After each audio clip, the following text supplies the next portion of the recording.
Variedades Génesis presenta. Estamos en el lunes 15 de abril de 2019, para muchos el inicio de su periodo de vacaciones. El sector privado se irá incorporando en el transcurso de la semana y es importante que usted conozca y también se haga énfasis en las recomendaciones que usted debe seguir para que su periodo de vacaciones pues no termine de forma trágica. Hoy vamos a conversar con el secretario de Vulnerabilidad y director de Protección Civil, Jorge Meléndez, pero vamos a comenzar como siempre poniendo algunos hechos en contexto. El sábado arrancó la implementación del Plan Verano 2019, en el que participan 55.452 personas que brindarán seguridad, auxilio y protección a turistas en el marco de las vacaciones de Semana Santa. El dispositivo, que durará 10 días, contempla acciones de seguridad en las carreteras, playas, balnearios, centros turísticos y eventos religiosos. Las autoridades están preparadas para atender emergencias como accidentes de tránsito, personas ahogadas, indigestiones, enfermedades epidemiológicas. Y es que en el Plan Verano 2019 participa tanto la Policía Nacional Civil, la Fuerza Armada, el Ministerio de Salud, el Viceministerio de Transporte, el Cuerpo de Bomberos de El Salvador y diferentes instituciones de socorro que servirán a la población salvadoreña veraneante durante esta temporada. Es importante mencionar que más de 450 hombres y mujeres destacados en la Policía de Turismo se encuentran desplegados a nivel nacional para brindar seguridad, asistencia, orientación y atención de emergencias a turistas nacionales y extranjeros. El Salvador prevé recibir a 138.664 turistas internacionales durante estas vacaciones, un 5% más que en el mismo periodo de 2018, según informó el ministro de Turismo recientemente. Esta mañana, en la entrevista de Hechos AM, conversaremos sobre este plan y cómo las autoridades atenderán las emergencias durante la Semana Mayor. ¡Comenzamos! Como se los anunciamos, esta mañana está con nosotros el secretario de Vulnerabilidad y director de Protección Civil, Jorge Meléndez, quien siempre pues en este periodo de vacaciones le toca trabajar duro y hoy está con nosotros para darnos información muy importante. Jorge, como siempre, pues un gusto recibirlo. Sabemos que para ustedes esta es una semana un tanto intensa como Protección Civil. Bueno, primero que nada, muy buenos días a la familia salvadoreña y gracias pues por permitirnos llegar a su hogar. Sí, esta es una semana de bastante trabajo de más de 55,000 personas de las distintas instituciones de la parte central, es decir, de 15 instituciones desde el gobierno central y del nivel nacional. Pero a ellos se suman una gran cantidad de personas del nivel municipal y del nivel comunitario. Es decir, yo creo que 100,000 personas estamos trabajando y no vamos a desmayar por el esfuerzo de que tengamos menos víctimas, que la familia pues regrese sin percances y mucho menos sin luto. Pero las condiciones de conducta por un lado y de peligrosidad por el otro hacen una combinación peligrosa, preocupante. De hecho, comenzamos el primer día con una serie de datos, sobre todo de tránsito, que preocupan. Jorge, nosotros definitivamente estábamos hablando esta mañana de una situación que nos parece alarmante. El número de accidentes y también lo aparatoso, como usted señalaba, de algunos de estos accidentes. Vemos que la situación en carretera es un tanto preocupante porque mucha gente aprovecha para viajar al interior del país, se va a los pueblos o incluso cruza la frontera y se va a Honduras o a Guatemala a pasar, digamos, este periodo feriado. Pero lastimosamente decíamos que hay una situación grave a la que prestarle atención, el tema de los accidentes. De hecho, ustedes lo señalaban en la primera conferencia que daban, donde señalaban que el problema es bastante serio, el tema de la accidentabilidad. Mire, hay tres cosas evidentes que nos están afectando en el tema de tránsito. Primero, la existencia de 307,000 motocicletas y motociclistas, buena parte de ellos sin contar con licencia, es decir, sin que el Estado tenga garantía de que estas personas han sido preparadas y comprenden bien cómo es que deben participar en el tránsito global. Porque usted sabe que si entre los conductores no conocemos las reglas, no habrá coordinación y pues vamos a provocar accidentes. Estas personas muchas veces aparecen por la izquierda, por la derecha, se meten en medio de todos los vehículos y pues no pareciera ser de que ahí hay una cultura, ¿verdad?, de cómo debe ser la conducción de ese tipo de vehículos. Ese es un factor. El segundo es la existencia de esta tecnología, ¿verdad?, que ha generado en las personas pues ese hábito de estar permanentemente intercomunicándose a través del aparato. Aunque incluso, ya no lo consideran un hábito, Jorge, no una adicción. Es una adicción, bueno, imagínense, e incluso cuando manejan. Este es el segundo factor que nos afecta. Y el tercer factor, ¿verdad?, que es un poco combinado, cada año aumentan 50,000 vehículos más circulando en las mismas carreteras, en el mismo espacio físico, hacia los mismos destinos, porque son destinos de trabajo, las ciudades o algunos lugares donde hay zonas francas, zonas industriales, y se agrava porque muchas colonias, muchos lugares de vivienda han cerrado las calles secundarias. Sí. Es decir, hay menos oferta de espacio físico y incrementa el número de vehículos, aumentando las posibilidades de accidentes. ¿Por qué estoy diciendo estas cosas, Manuel? Porque cuando uno habla de riesgos, ¿verdad?, siempre insisten en que uno no es una víctima, es un ser humano, una persona capaz de valorar y de tomar las mejores decisiones, las decisiones más inteligentes. Pero para ello es importante que tenga claro el panorama, porque de afuera es que vienen las amenazas. Internamente en uno pueden haber vulnerabilidades, sí, igual en la comunidad. Y la persona, entonces, de ella dependemos, ¿verdad?, para que esta situación tan complicada que he descrito la podamos superar. Dependemos no de que haya un policía con cada conductor, porque es imposible, no porque haya policías hasta en la última calle donde va a circular vehículos, porque no alcanzan para todas las tareas, sino que dependemos de que cada uno de nosotros comprenda que la vida es valiosa, que nuestra familia cuenta con nosotros fundamentalmente y que nosotros, cada uno, es una vida con mucho valor y que es responsabilidad individual el cuidarla. Entonces este tema es cierto que hemos tenido problemas graves, pero hay que también los conductores deben reflexionar. Sobrecarga de vehículos. A veces dicen, me fallaron los frenos. No, es que lo que falló es que no revisó. Y esta conducción de vehículos sobrecargados siempre nos genera accidentes graves, grandes. Los conductores de vehículos pesados. Hay una norma de velocidad que no respetan.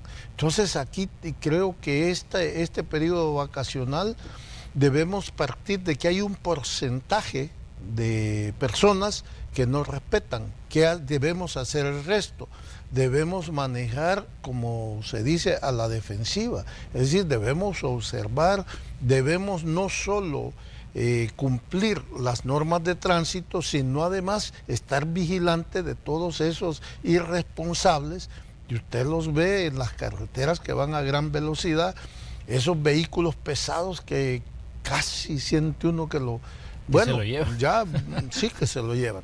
Entonces... Jorge, pero ¿qué datos tienen ustedes del primer día de vacaciones? Porque definitivamente creo yo que hay mucha gente que está pensando, bueno, ¿y qué es lo que está pasando? Porque estamos hablando de una situación que es de todos los días, dicen, pero ¿qué datos nos deja, digamos, estas primeras horas del plan de emergencia que ustedes como Protección Civil cada año y en cada periodo vacacional desarrollan, y que sabemos que mientras muchos descansan, hay mucha gente trabajando, los elementos de tránsito de la policía, los socorristas, los bomberos, toda gente que se dedica, digamos, a tratar de que las familias puedan disfrutar sin mayor problema, pero a veces creo yo que se nos va un poco se nos distrae un poco, digamos, la atención de lo que ustedes nos dicen y las situaciones terminan en saldos trágicos como los datos que usted nos va a presentar. Mire, es durísimo el primer día porque pues estamos anunciando y tenemos la gran expectativa de mejorar. El primer día tuvimos 7 fallecidos, de ellos 5 no son pasajeros, es decir, 4 son peatones y 1 el agente que estaba en un retén en Apopa, sobre la carretera de Oro. Entonces tuvimos 7 fallecidos, hubo 52 lesionados y 70 accidentes de tránsito, 11 incendios. En todo, pues es peor que el año pasado, ¿no? O sea, tuvimos nosotros 23 accidentes más, 17 lesionados más y 4 fallecidos más. Y además agregamos una noticia que en sí misma no es lo negativo, pero que propicia condiciones peligrosas y que vamos a tener, si no hay cuidado, consecuencias lamentables.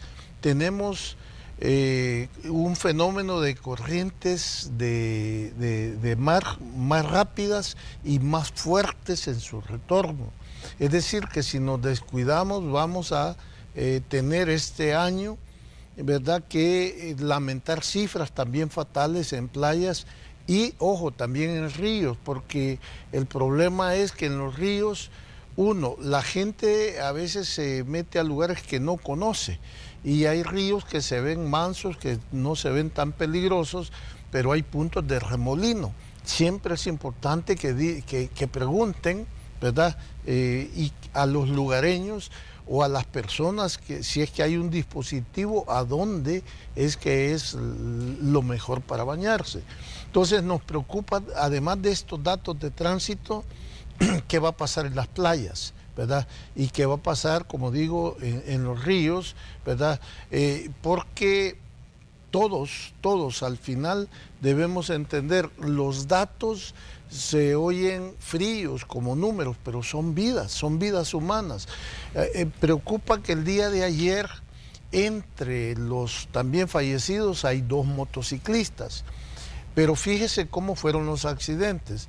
Una motocicleta a 100 kilómetros por hora sobre la calle Roosevelt, a la altura de lo que le dicen el Castillo, es decir, la 39 Avenida Sur.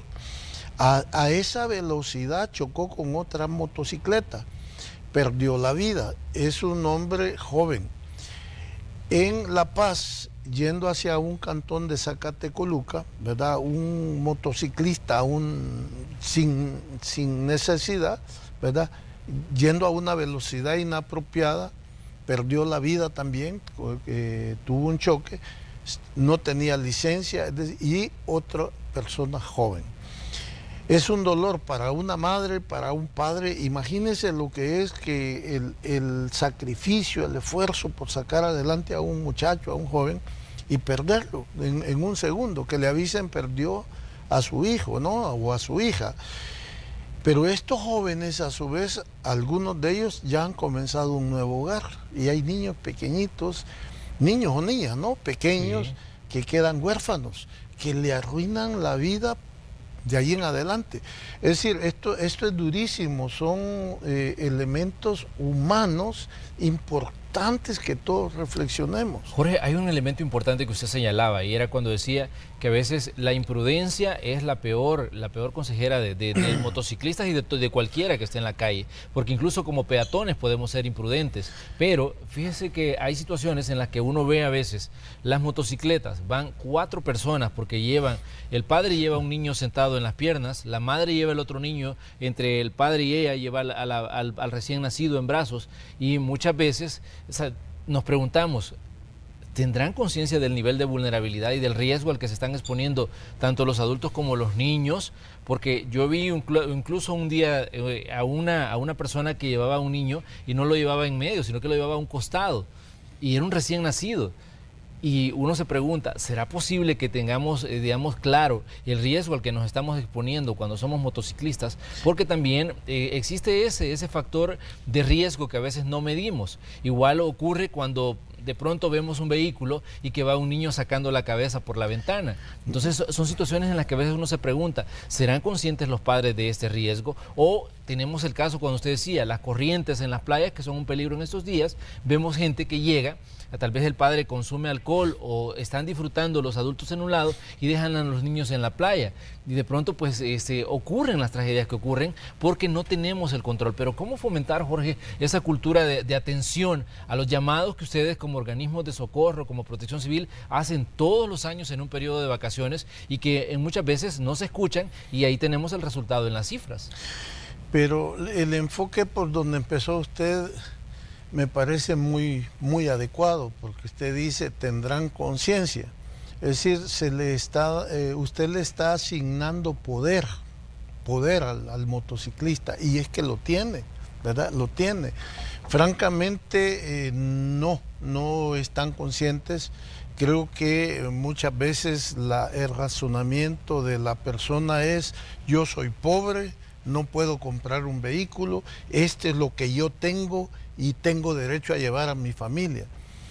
El razonamiento puede tener cierto valor en decir, bueno, esto es lo único que yo puedo tener, pero no tiene valor cuando usted dice tengo derecho a llevar a mi familia. No, usted tiene derecho a pensar de la manera más adecuada y además tiene obligación de protegerse usted y proteger a su familia.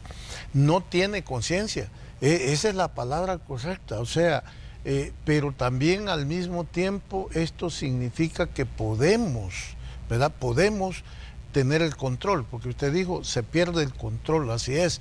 La persona que pues toma alcohol y se mete a la playa es un atentado a su vida, es un atentado a su familia por muchas razones. Una, la que usted mencionó, ¿verdad? Deja a los niños en descuido, pero si pierde la vida, ¿verdad? ¿Qué va a pasar? También afecta a la familia. Sí es muy importante el hecho de la forma de pensar, es lo que nos puede llevar a tener conductas diferentes. Y yo creo que eso todos lo sabemos. De acuerdo a la creencia, así es que actuamos. Hay persona que dice, mi fe me impide tener determinadas conductas, y no las tiene.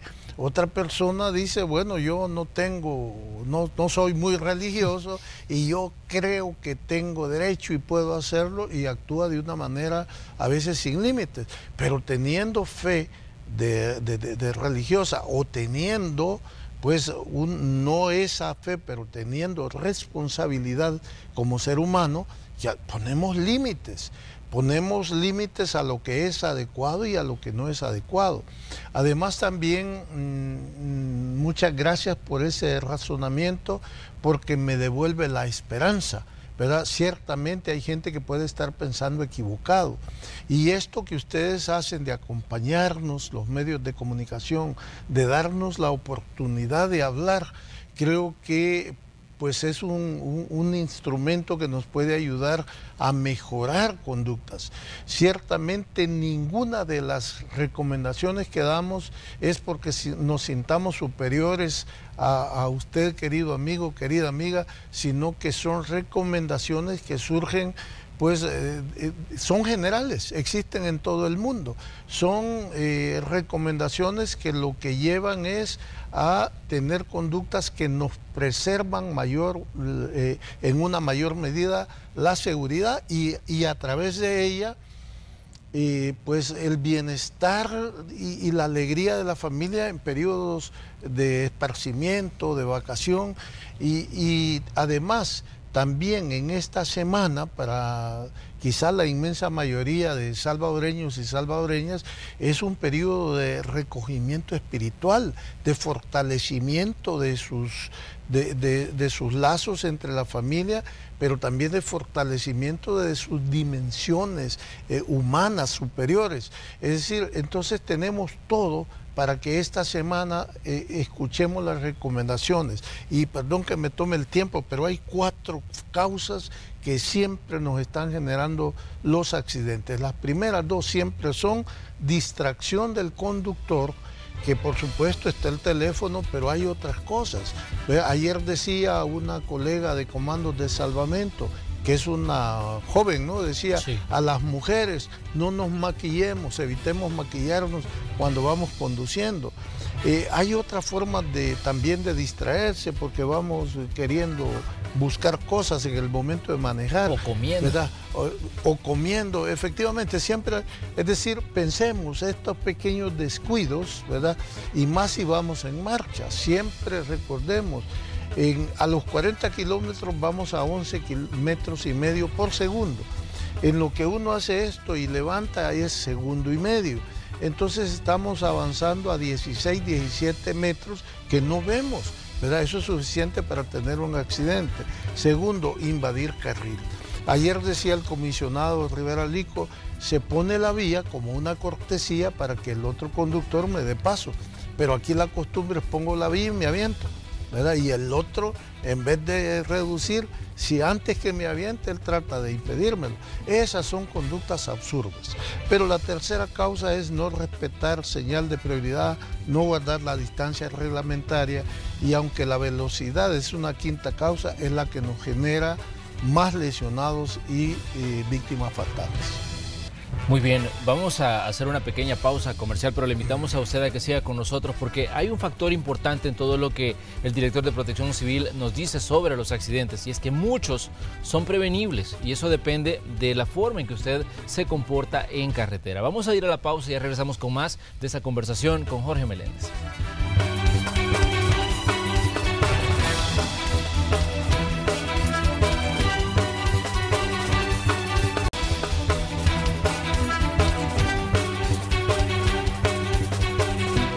Esta mañana en el espacio de la entrevista de Hechos AM estamos conversando con Jorge Meléndez, secretario de Vulnerabilidad y también director de Protección Civil. Estamos en un periodo importante del año, está marcando el calendario la Semana Santa, que es un periodo de vacaciones para muchos. De hecho, el sector público se encuentra ya descansando en su mayoría, aunque personas como Jorge le toca trabajar en estos días junto a miles de socorristas y personas que se encargan de que usted pues disfrute de este periodo de vacaciones. Jorge, ya hablábamos de la emergencia en que se ha convertido el tema de los accidentes, pero la pregunta es, ¿qué hacer ante esta realidad que tenemos ahí? En El Salvador se ha discutido muchas veces el tema de las multas y se ha dicho que es necesario incrementarlas, se ha discutido que es necesario tener una mayor señal de autoridad de parte de la policía, pero ya usted nos decía, no es posible tener un policía por cada conductor porque necesitaríamos millones de policías trabajando en las calles todos los días. Pero la pregunta es, ¿qué hacer ante esta emergencia? De hecho, a nivel mundial esto ya se considera una epidemia, el tema de los accidentes. ¿Qué hacer en El Salvador para enfrentar esa realidad que nos está dejando muertos? Y ya usted decía, 7 personas fallecidas en las primeras horas del periodo de vacaciones. Bueno, Manuel, yo quisiera decir que el tema tránsito es un problema mundial. Ahora los embotellamientos están en todas las grandes ciudades. El calentamiento global tiene también un factor de incremento por la enorme cantidad de vehículos. Y pues no se puede resolver a corto plazo. Es decir, se pueden tomar medidas a corto, a mediano y a largo plazo. Y nosotros tenemos una semana ya en marcha. No está funcionando la Asamblea Legislativa, no va a haber nuevas leyes. Tenemos 1.204.000 vehículos funcionando. Increíble, terminamos en diciembre con 1.175.000 y ahora pues tenemos más de 1.204.000. Tenemos en diciembre teníamos 246.000 motocicletas, al iniciar enero teníamos 250.000 y hoy tenemos 307.000. Es un crecimiento acelerado. Ya dijimos, las calles, muchas de las calles están bloqueadas, así pues que esta es nuestra realidad. Que tenemos un enorme instrumento de trabajo que se llama cerebro, es decir, nuestra inteligencia, y tenemos algo superior a ello, que son nuestros valores de proteger la vida humana, nosotros y nuestra familia. Y si lo quiere al revés, nuestra familia y nosotros. Sí. Y después también de proteger a los demás. Es decir, en un pueblo cristiano como es el pueblo salvadoreño, pues recordemos aquella enseñanza de amar al prójimo como a nosotros mismos, ¿no? Ama a tu prójimo como a ti mismo. Tenemos esas herramientas para enfrentar esta vacación. Sí podemos, la verdad sí podemos. Es un tema de piensa bien, actúa bien. Las normas de tránsito, debemos grabarnos esto, están diseñadas para que todos podamos transitar, ¿verdad?, adecuadamente y con los peligros disminuidos. De tal forma que si respetamos las normativas de tránsito, eso sería suficiente para evitar la mayor cantidad de los accidentes. O más bien, les llamamos accidentes, en realidad son como pues hechos que generamos nosotros. La verdad es que un accidente sería algo inesperado, ¿verdad? Algo fortuito, algo que sí, no se pudo evitar. Esto sí se puede evitar, son conductas. Y por eso es que señalaba yo 4 causas. Cada vez que usted piense en la velocidad, pues recuerde, esta es una causa grave. Y voy a volver a recordar algo que ya le he dicho, Manuel. En la carretera panamericana hacia el oriente del país, en el kilómetro 24 a 26, tenemos 11 cruces que representan 11 personas que han fallecido por accidente de tránsito. Es una calle recta, amplia, no se explica a uno cómo es posible que haya accidentes. Y es porque cuando el conductor ve la calle pues libre y recta, acelera. Esa es la verdad. Lo que decidimos fue poner conos reductores. Y a la policía a distintas horas, a veces estaba, a veces no está. Desde que tomamos esa medida, en ese tramo no ha habido nunca un accidente en vacaciones. Por supuesto, ningún fallecido. Sí. ¿Qué significa? Que el conductor ve los conos, piensa que está la policía y reduce la velocidad. Entonces, está claro que ese factor, ¿verdad?, es un causante de tragedias. Pues entonces recordemos, cuando nosotros metamos el pie porque queremos llegar más rápido o porque tenemos un compromiso, a veces justificable la urgencia, pero hay que decir, hay más tiempo que vida, la vida es corta, el tiempo va a continuar. No hay nada que no se pueda arreglar excepto la muerte. Mientras haya vida, hay esperanza. Y entonces, pues cambiemos la conducta de la velocidad. Las otras son evidentes, ¿no? Invadir carril, que significa ya sea carril contrario o el carril adyacente. Mire, estos motociclistas tenemos que entender que existen y se meten por todas partes. Entonces, no es posible en nuestro país hacer una maniobra sin antes observar bien. Pero, ¿verdad? ¿qué piensa, Jorge, de que en la Asamblea Legislativa se discuta la posibilidad de crear un carril o carriles exclusivos para motociclistas ante la cantidad de motocicletas que están circulando? Ya usted nos decía que sobrepasan las 300.000, pero también es una realidad de que muchos de estos conductores pues no están autorizados porque no tienen una licencia otorgada por el Estado para que puedan conducir este tipo de vehículos. Y tenemos una realidad también de que esta es una forma más barata, digamos, de conseguir un medio de transporte.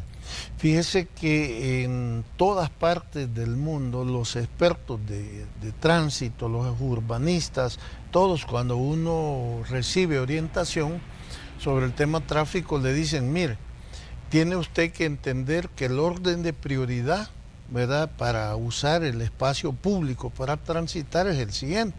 En primer lugar, lo prioritario es el peatón. Ese es al que debe usted garantizarle los espacios y las condiciones. Hay países donde el peatón llega y hay un botón y pone el semáforo en rojo para poder pasar. Es decir, el peatón es lo primero. Las pasarelas, los pasos subterráneos, en fin, todo se le garantiza. En segundo lugar son los ciclistas y los motociclistas. ¿Por qué? Porque el tema es que son vidas frágiles y es frágil el transporte. En tercer lugar es el transporte público, el transporte colectivo, tiene que tener prioridad.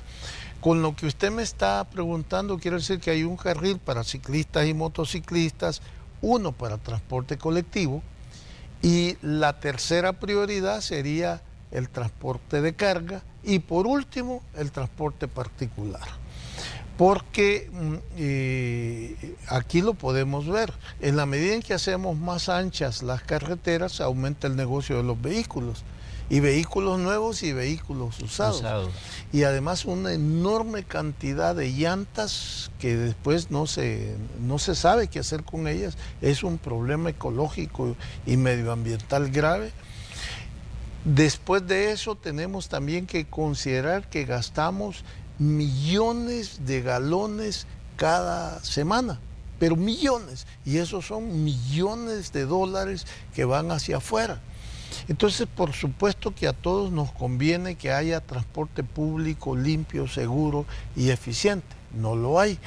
Y entonces, claro, tenemos problemas de seguridad y hasta la persona que pues que tiene poco ingreso, pero que calcula que puede ir pagando un carrito, pues aunque sea no tan nuevo, ¿verdad?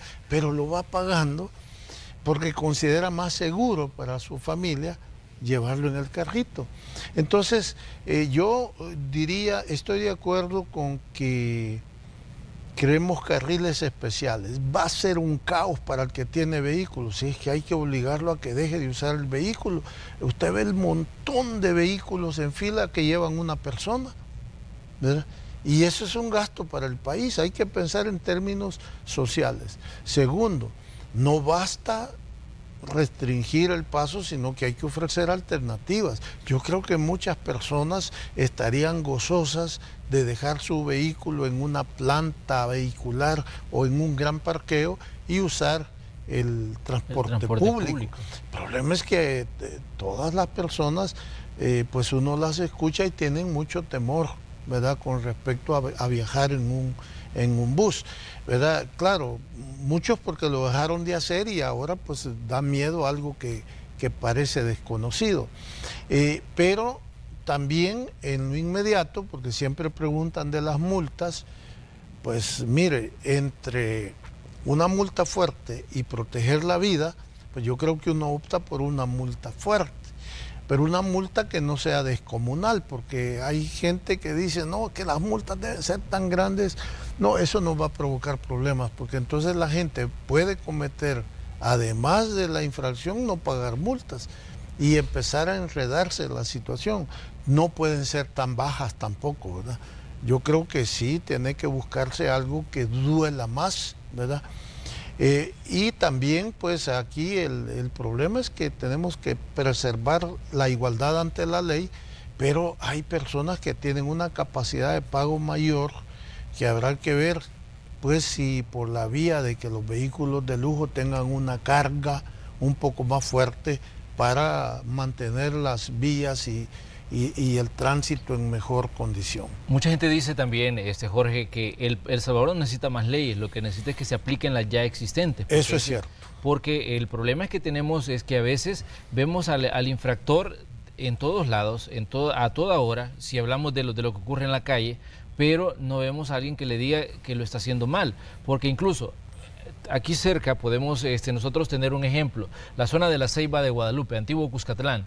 Todos los días es un caos que se genera ahí por el transporte público y a veces hay elementos de tránsito, pero no logran controlar lo que ahí está pasando. Entonces, mucha gente dice, mire, el problema acá se puede poner multas carísimas, pero si no hay quien las aplique y si no hay forma de que la ley impere, pues esto va a seguir igual.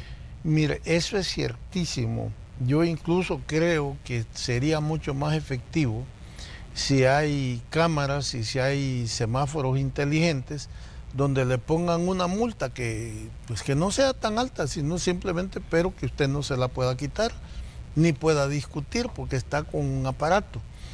Creo que muchos mejorarían enormemente su conducta, ¿verdad?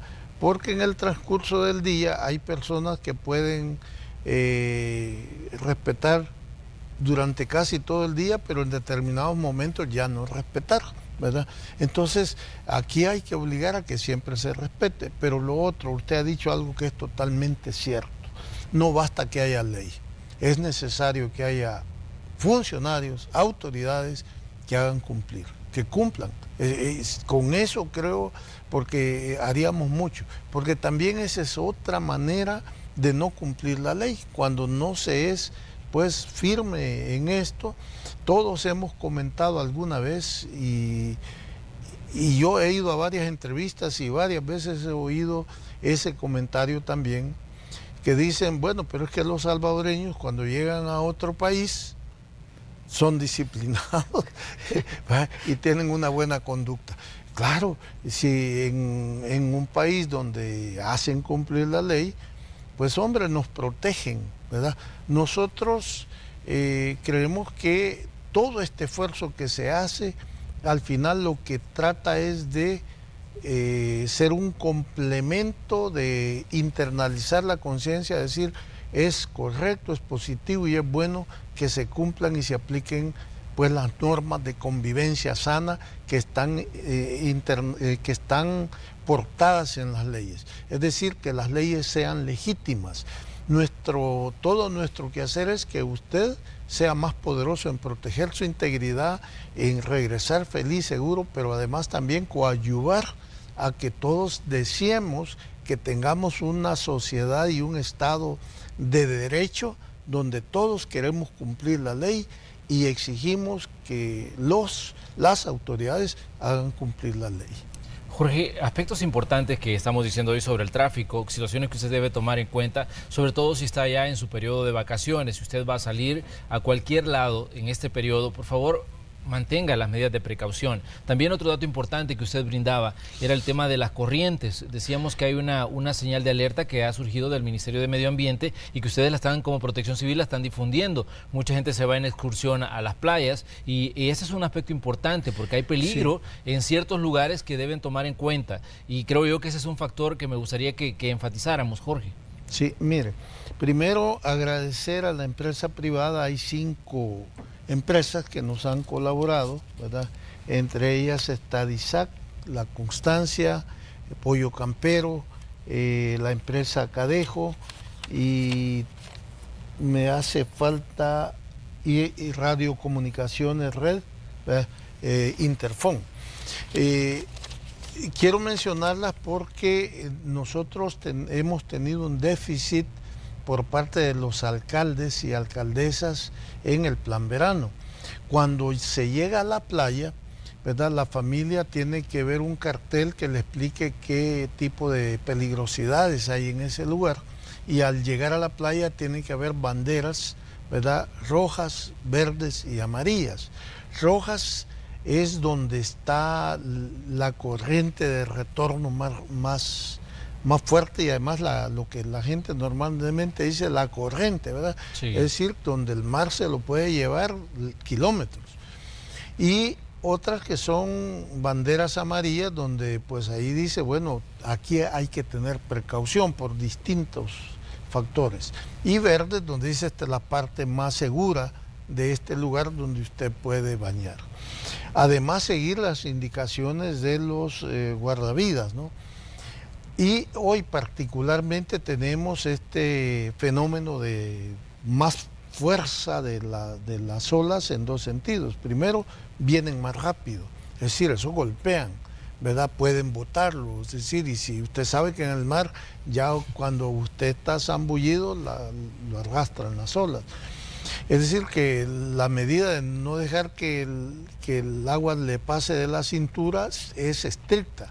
Claro, cuando sube le puede llegar hasta el cuello, ¿verdad? Sí. Pero usted no debe permitir que normalmente no le pase de la cintura.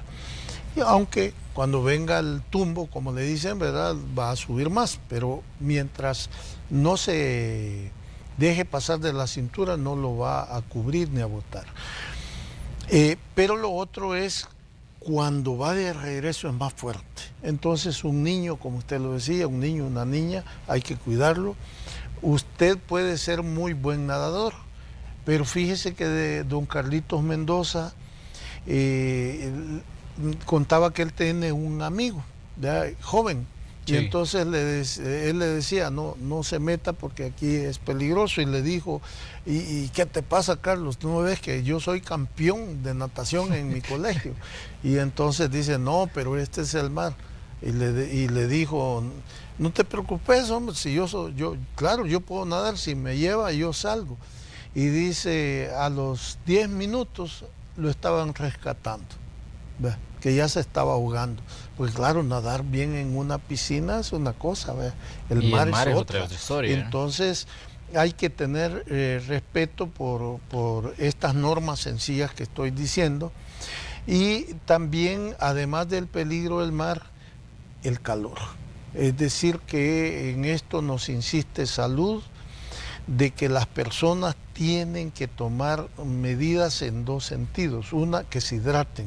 Es decir, que no crean que está normal realmente, y como en la playa se está bajo el sol, que se pongan bloqueador y que se hidraten, que no esperen a tener sed, que eso va a ir dañando la salud, que estén tomando agua, pero que sobre todo a los niños que le van a pedir agua hasta que tengan sed, que hagan lo mismo.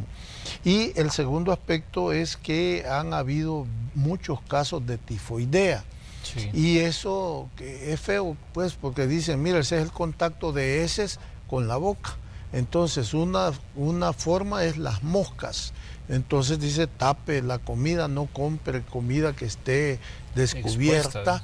Y segundo, lávese bien las manos, ¿verdad? Entonces, frente al sol, hidratarse, de preferencia estar bajo sombra, pero en la playa pues todo el mundo va a estar al sol. Entonces, sí, hidrátese, use bloqueador solar y lávese bien las manos, mantenga tapada la comida, no compre comida que no sea, de preferencia que no esté en un lugar fijo y que esté cubierta, porque eso puede desatar un problema con la tifoidea, que además es una enfermedad mortal. Y volver a insistir, hay corrientes de retorno muy fuertes en el mar. Eso es peligroso, es una condición, nos asusta, de verdad nos asusta que hoy no vamos a mantener la cifra 0 ahogados, ¿verdad? Claro, depende de usted, ¿va? Si usted toma medidas, esa hazaña la podemos hacer, pero nos da miedo porque a veces la conducta de las personas no es tan estricta. Y termino de nuevo insistiendo, ustedes tienen ese gran poder que es la capacidad de pensar, de analizar y decidir la conducta que toman. Eso es válido para el transporte, eso es válido para la playa, para la montaña, eso es válido, en fin, incluso para cualquier decisión que tomemos en nuestra vida. Jorge, le queremos agradecer como siempre que nos acompañe aquí en Noticiero Hechos AM. Estamos iniciando el periodo de vacaciones, queremos que usted disfrute, pero también que preste atención a todas las recomendaciones que nos da Protección Civil a través de Jorge Meléndez. Gracias por estar aquí, secretario de Vulnerabilidad y director de Protección Civil. Como siempre, pues dando las recomendaciones para que la gente pueda disfrutar de este periodo feriado y que regrese a laborar, digamos, sano y en la medida, pues, contento, pues obviamente ese es un periodo de descanso y lo que queremos es eso, que la gente disfrute y que regrese, digamos, con toda la normalidad a sus labores. Gracias, Jorge, por estar aquí y también un saludo para toda la gente que está trabajando en el Plan Verano 2019, ¿no? Muchísimas gracias. Recuerden, hagamos de la prevención y la protección una tradición. Yo mantengo limpias mis playas. Vamos a ir a la pausa, ya vamos a regresar con más. Esto es Noticiero Hechos AM. Estamos en el día lunes ya 15 de abril de 2019. Regresamos enseguida. Variedades Génesis presentó